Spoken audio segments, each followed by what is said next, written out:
ali de Simone de Beauvoir sobre o que é ser mulher, entender mais por que a mulher é tratada como o outro. Esse é o programa que vai resolver suas dúvidas. Se você gostou, se te interessou, já carca o dedo aí, dá uma curtida já pra gente, já comenta o que você acha de Simone de Beauvoir e vamos pro episódio.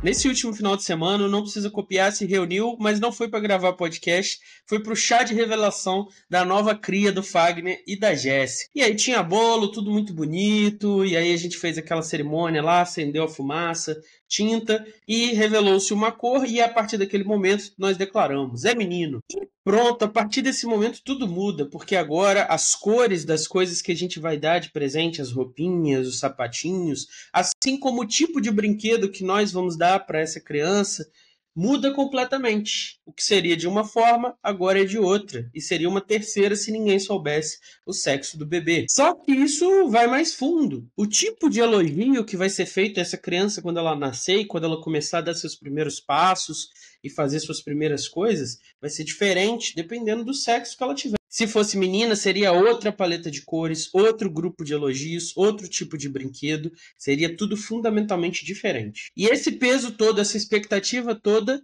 para uma criança que nem nasceu. Então tá aí colocado o problema, né? No episódio de hoje a gente vai discutir essa questão dessa construção que se faz do gênero, especificamente, né, da Simone de Beauvoir no seu livro, né, O Segundo Sexo, onde ela vai tentar determinar como que acontece essa construção do gênero feminino. Então vamos ver o que Simone de Beauvoir tem a apresentar a gente neste livro. Esse aí falando é Rodrigo R. de Carvalho. Eu sou Pedro Cortar e vai começar mais um Não Precisa Copiar. E é agora que o Fagner não volta mesmo, porque agora ele tem 2 crianças. Mas nós sabemos a verdade, né, Rodrigo? Vamos revelar a verdade aí na primeira live dele, a gente vai expor ele.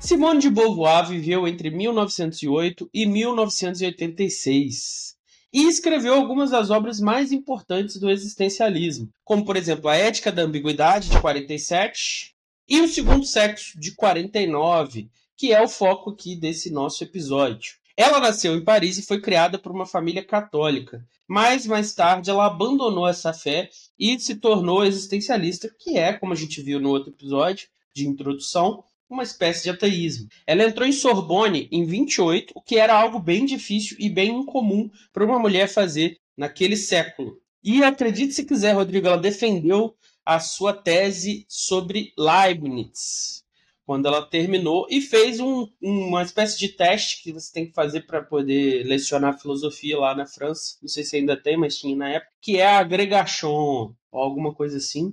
E ela foi uma das primeiras mulheres a passar esse teste, que era, assim, muito difícil e que deveria voltar, né, Rodrigo? Você não concorda? Com certeza, tem gente formando na Sorbonne aí que não merecia. Beauvoir muitas das vezes é lembrada por sua relação com Jean-Paul Sartre, né, com quem ela foi casada, estabeleceu uma relação intelectual, uma relação, né, carnal por toda a sua vida. O que mostra o ponto dela, né, que esse papel da mulher até nisso é submetido, né, em vez de lembrar dela como grande filósofa que foi a primeira a passar na Sorbonne, uma coisa que nem eu sabia, a gente só lembra que era a esposa de Sartre. E sua obra tem um valor assim incomensurável, tendo em vista que ela influenciou não só o seu século, mas até hoje, né, você tem desdobramentos dessa discussão da construção social do gênero, que está reverberando até hoje aí nos movimentos pós-modernos. Tudo isso foi iniciado no pontapé inicial e a primeira fundamentação filosófica dessa discussão acontece com Simone de Beauvoir. Então, anota aí alguns dos feitos de Simone de Beauvoir que talvez vocês não conheçam. Então, na Segunda Guerra Mundial, ela participou ativamente, né, da resistência francesa aos nazistas. Em 45, ela fundou, junto com Sartre e Merleau-Ponty, uma revista chamada Os Tempos Modernos. Em 48, ela ajudou a fundar um partido político. Em 74, ela fundou a Liga pelos Direitos das Mulheres. Em 75, ela ganhou um prêmio em Jerusalém. E em 86 ela falece e é enterrada junto do Sartre em seu túmulo, né, no seu mausoléu. Então foi enterrada com Sartre, igual Tolkien e a esposa dele. Muito fofinho esse casal, né? Engraçado porque eles viviam separados, né, numa casa separada, mas na morte eles ficaram juntos. Será que foi ela que pediu isso ou fizeram sem consentimento dela? Aí não é fofinho, né? E é sacanagem. Bom, a pergunta que abre o livro Segundo Sexo e que norteia todo o desenvolvimento desse raciocínio da Simone de Beauvoir é: o que é uma mulher? E pode parecer às vezes uma pergunta simples, na verdade é cheia de implicações, implicações sociais, implicações éticas, implicações existenciais. Mas para entender isso, você tem que saber qual é o substrato, né, desse tipo de filosofia, que é o existencialismo. Então, se vocês se lembrarem de qualquer episódio do existencialismo, a gente falou essa frase, e essa frase volta agora, porque ela é, digamos, a pedra angular desse tipo de filosofia. E a frase é: a existência precede a essência. Então, houve aqui uma mudança de paradigma. Antes a gente acreditava que existia uma essência humana e que todo ser humano se constrói em cima dessa pedra angular que é essa essência. No caso do existencialismo, essa essência ela não existe. Ela é, digamos assim, o resultado da existência, da construção que vai se fazer a partir, né, da história da sua vida. Então, esse elemento ele é fundamental para entender a questão do gênero e a discussão que Simone de Beauvoir vai fazer em cima disso. E aí, quando ela entrar no tema da mulher, ela vai exatamente estabelecer, né, trazer esse arcabouço teórico para discutir a questão da mulher, que a mulher ela não nasce mulher, ela é formatada socialmente mulher. E essa formatação ela vai se dar a partir dos conceitos que a própria sociedade estabeleceu do que é ser mulher. Então, isso vai ser introjetado na criança e ela vai aprender a ser mulher e ser construída mulher no decorrer desse contato social, dessa interação social. É por isso que Beauvoir não está procurando uma definição universal, eterna, atemporal do que significa ser mulher. Pelo contrário, o ponto de partida dela é mostrar que qualquer definição desse tipo, qualquer tentativa de definição desse tipo, é em si mesma problemática. Então ela dá o exemplo de mulheres ali da sua época que diziam que as mulheres de verdade não existiam mais, porque com os avanços, né, Simone de Beauvoir estava ali no século XX, com as mudanças sociais, os avanços, a forma de ser mulher foi mudando. E nessa mudança, algumas mulheres com uma concepção anterior do que é mulher diziam, declaravam que a feminilidade, que a mulher deixava de existir e que essas pessoas que estavam aí, pessoas como a própria Beauvoir, não eram mulheres de verdade. E o que está por trás desse discurso é a ideia de que a mulher tem um lugar fixo, um lugar natural. E aqui natural não é necessariamente biologicamente natural, pode ser também filosoficamente natural. Então, quando se fala assim, teologia natural, não é uma teologia que olha para a natureza. Teologia natural é o que a gente pode saber sobre Deus usando a razão. Então, natural nesse sentido mais medieval, antigo, de a razão é o caminho da descoberta natural. Então, será que a mulher tem um papel natural nesse sentido? Mas também biológico. Será que a biologia da mulher implica num papel específico? E, segundo essas pessoas, as mulheres se desviaram desse lugar comum, desse lugar natural. E esse era o problema. E a Simone de Beauvoir encara isso com ironia. Então, se é verdade que algumas mulheres se desviaram do que seria essa centralidade do feminino, então o ponto da Beauvoir está estabelecido, né? Então não basta você nascer mulher, mas nascer do ponto de vista biológico, mas você precisa desempenhar um papel específico de mulher para ser reconhecida como tal.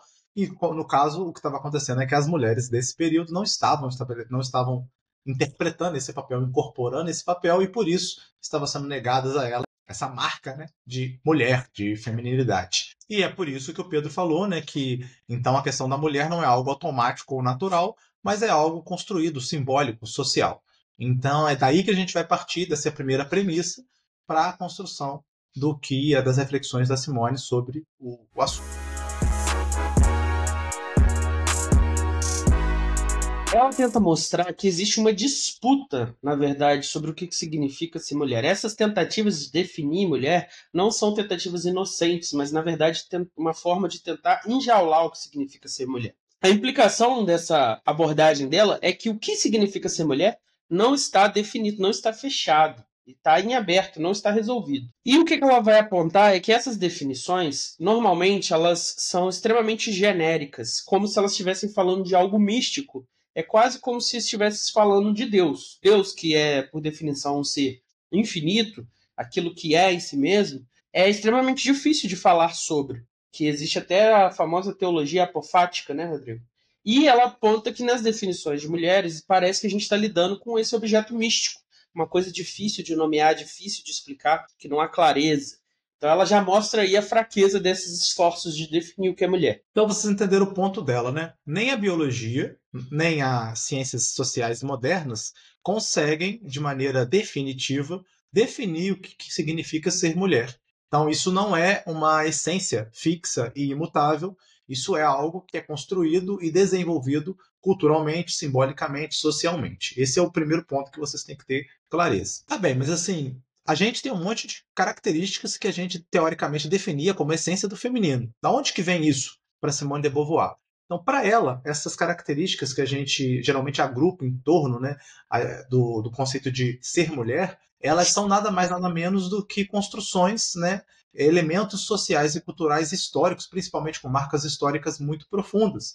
Então, são características que aquela cultura ou aquela sociedade estabeleceram, se organizaram em torno e que, depois de fazer isso, cristalizaram como se fosse parte de uma essência. Então, é por isso que o estudo histórico do que significa ser mulher vai ser tão importante, para você ver se esse elemento ele é fixo, imutável, como sugerem os essencialistas, ou se esse elemento ele vai se transformando e se modificando na história, na cultura e no tempo. E aí, se hoje, para nós e hoje, na época da Simone, não existe uma única ideia de feminilidade, talvez nunca tenha existido uma. E esse apontar para o passado que algumas pessoas fazem seja, na verdade, uma falsificação, onde você varre para debaixo dos panos as outras ideias do que é ser mulher e elege uma como a melhor e fala essa é a única, essas outras não existiram ou não são boas. Então ela retoma a sua pergunta. O que significa ser mulher no sentido? A palavra mulher, ela tem um conteúdo real ou ela é só um rótulo?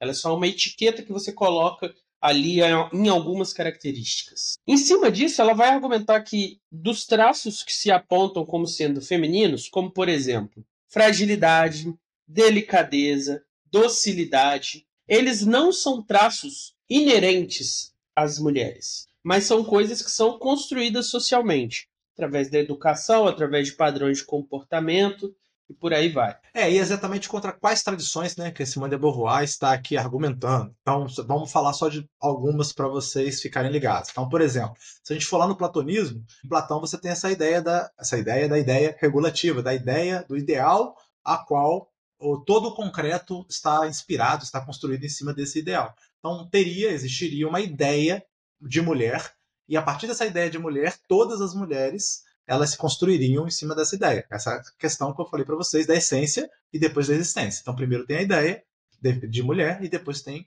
as mulheres concretas que se constroem em cima dessa ideia. Então, seria uma das tradições que construiria defenderia essa ideia, né, dessa coisa fixa e imutável. Uma outra tradição que também trabalha com isso é a tradição do racionalismo, que traz essa concepção de ideias universais, de essências. Então, é um outro elemento também que vai trazer, digamos assim, nós podemos argumentar sobre uma essência do feminino a partir de uma concepção ou platônica ou racionalista. Fazer um contraponto aqui também, né, Rodrigo? Que essa é a leitura da Simone de Beauvoir sobre essas correntes. Não necessariamente elas acreditam nisso.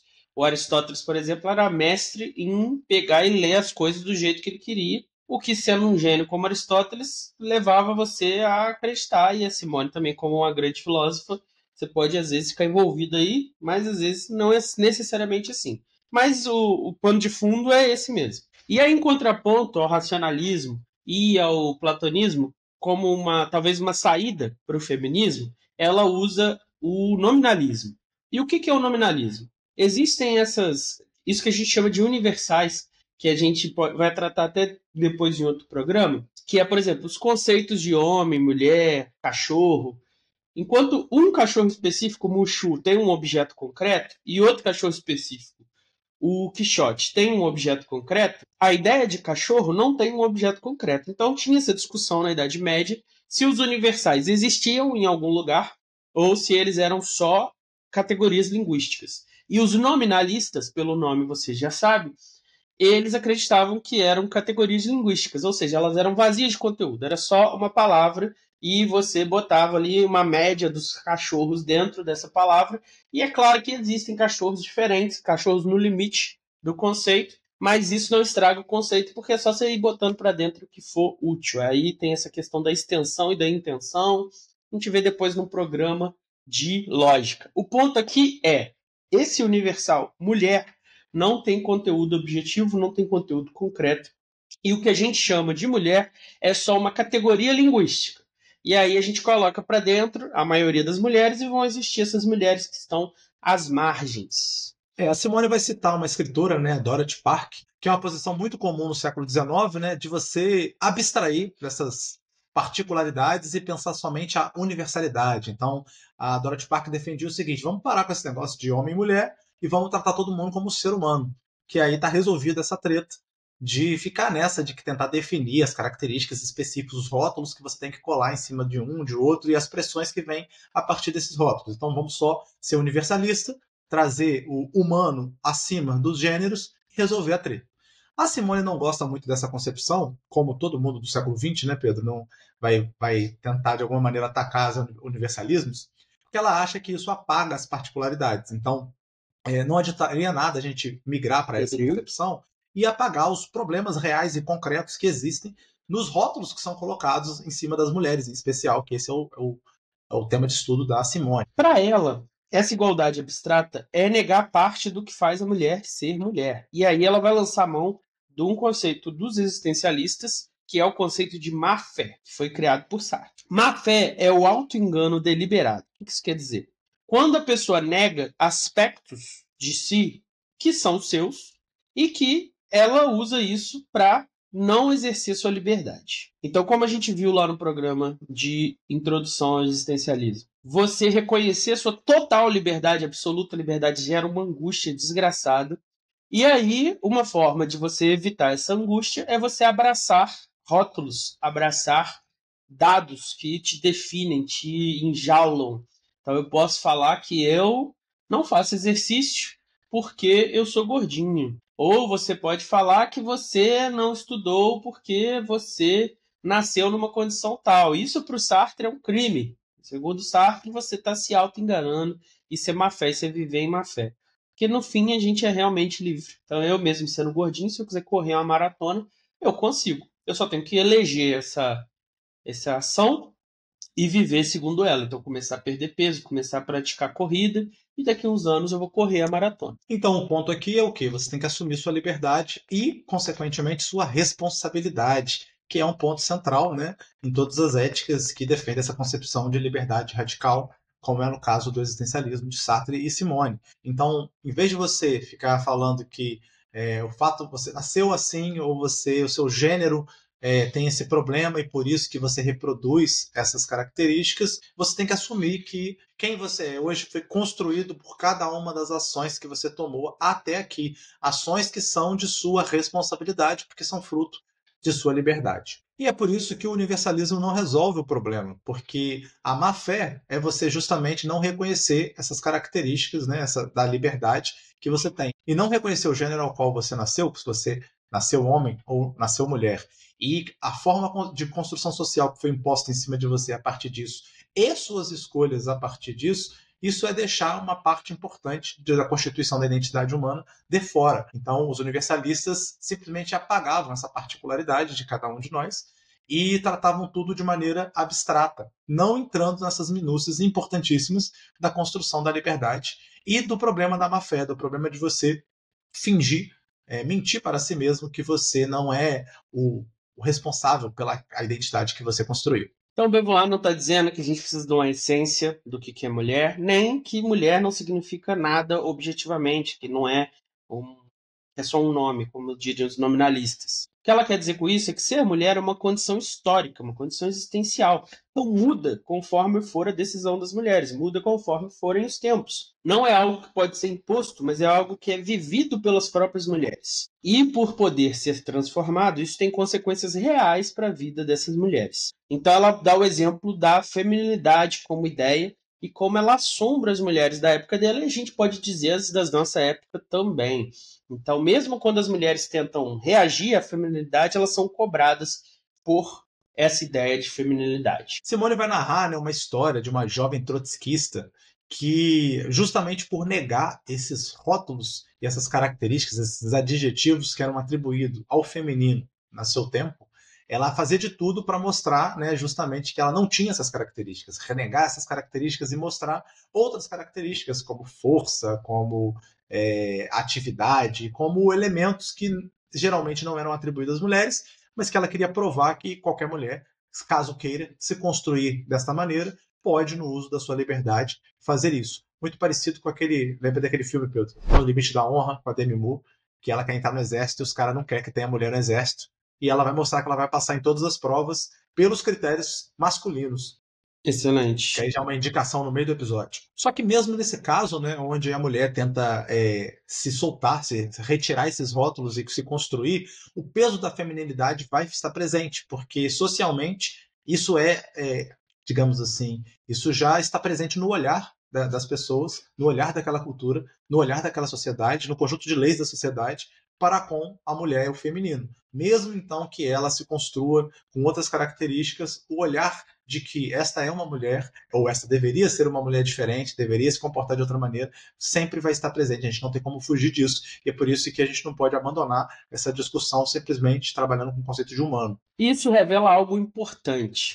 A luta por igualdade não pode ser feita simplesmente assumindo padrões masculinos e nem negando a existência do feminino, ou dizendo que gênero não importa. Beauvoir vai argumentar que as mulheres são sim femininas, mas o que significa ser feminina não é uma coisa fixa. Isso tem que ser pensado de maneira crítica, ser colocado em xeque, ser construído, sem cair em categorias idealizadas ou estereótipos. Então a função feminina não basta para definir o que é mulher, e a categoria de eterno feminino não basta para ser mulher. Então a pergunta continua. O que é uma mulher? Bom, até aqui a gente viu que o que é feminino foi ensinado, não foi emergido da natureza. Então a pergunta vai se aprofundando cada vez mais, tentando mostrar e separar aquilo que é liberdade e aquilo que é imposição.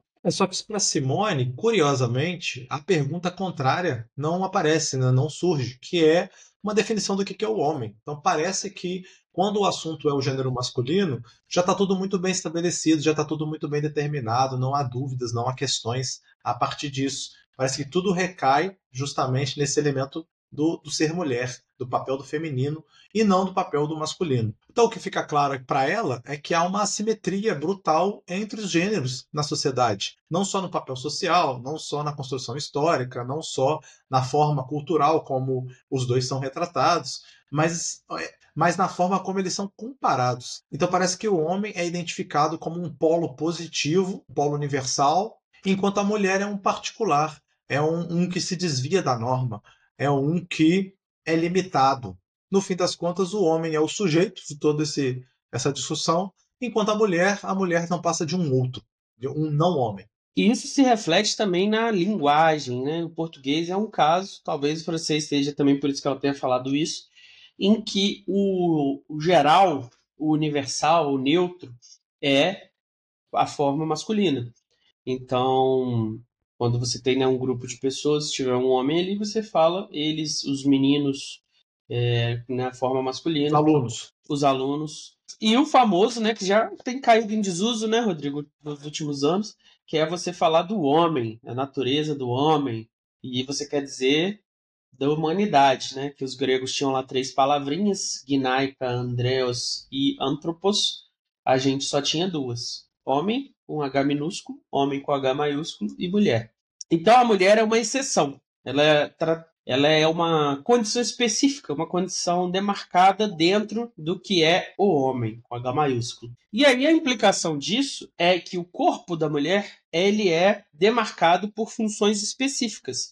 Enquanto o homem pode seguir ali o mote da Barbie, ser o que ele quiser, a mulher ela tem um papel já específico de ser frágil, de ser a vítima, de ser a princesa resgatada, de ser mãe, né, de gestar, de ter filhos e de ser emotiva, de não ser racional, de ser desequilibrada e precisar aí do seu homem como porto seguro. E ela argumenta que essa concepção não surgiu do nada, né? Ela foi um longo processo de construção filosófica, religiosa e histórica, na qual o feminino é sempre marcado por essa falta, por essa ausência, por essa distância do masculino.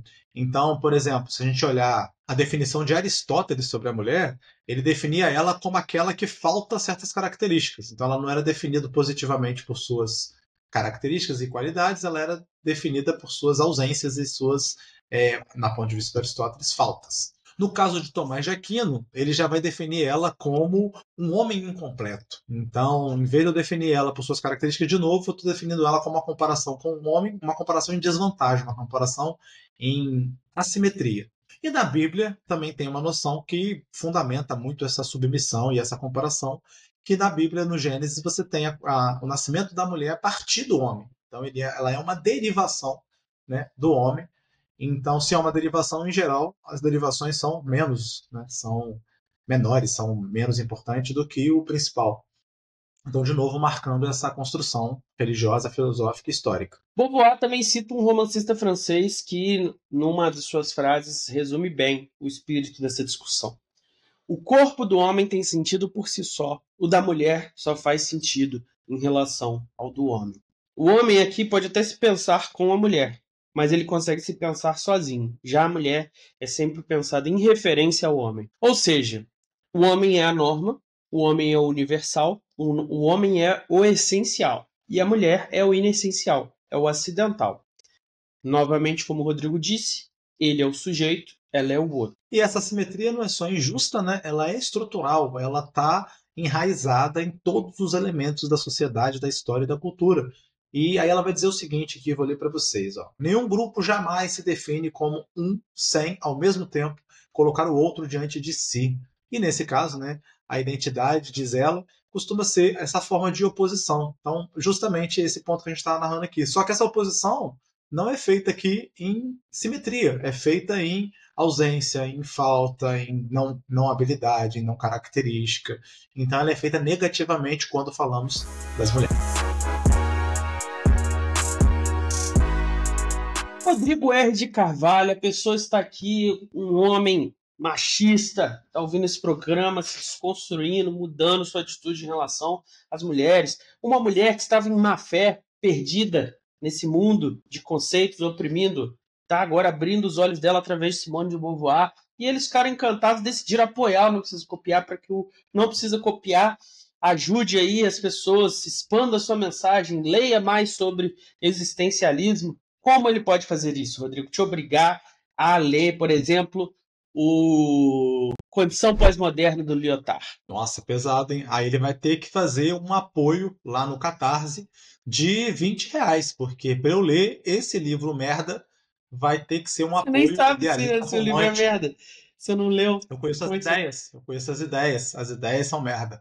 Mas se você fizer lá um apoio de vintão no Catarse, tá aí o nosso link aí embaixo na descrição, aí eu me convenço a ler esse livro e fazer um episódio. Eu só não prometo que esse episódio vai ser um episódio que você vai gostar, né? Vai ser um episódio que eu vou descer o cacete no pop do Lyotard. Mas enfim, se você não quer que eu leia uma coisa tão horrível e quer fazer um apoio mais tranquilo, mais suave, você pode fazer um apoio normal de R$ 5, um apoio, como é que chama? Sofista pragmático, nosso apoio sofista pragmático, que entende, né, que a filosofia tem que ser financiada de alguma forma, e nosso tempo aqui tem que ser financiado de alguma forma. Agora, se você quer, olha, se esse pessoal não merece esse apoio fixo, né, que vai bater todo mês no meu cartão de crédito, então você faz um Pix. Se você viu um episódio e gostou, faz um Pix de R$ 5, R$ 10, R$ 20, R$ 1.000, tanto faz, você escolhe o valor, você só manda lá pro nprecisacopiar@gmail.com, vai aparecer o nome desse menino aí, Pedro Cortar, e você faz um pixzinho para nós. Mas não se esqueça, nem só de dinheiro vive o homem. Você também pode apoiar muito, Não Precisa Copiar. O homem não, o humano. Perdão. Estamos no meio do episódio. No final do episódio, eu vou ter vencido esse vício de linguagem. Nem só de dinheiro vive os seres humanos, as mulheres e os homens. Nós também precisamos do seu apoio. Então divulgue o Não Precisa Copiar, compartilhe nossos vídeos, manda para quem você sabe que vai ter interesse e vamos multiplicar essa família. E deixe seu comentário também, que é sempre bom ler um comentário, ver um diálogo com vocês e poder responder as dúvidas de vocês. E você aí, você acha realmente que não existe uma essência na humanidade, uma essência na feminilidade, uma essência do masculino e do feminino? Você acha que Simone está correta e tudo não passa de uma construção social, cultural e histórica. Sendo mulher ou sendo homem, deixa sua curtida, deixa seu comentário.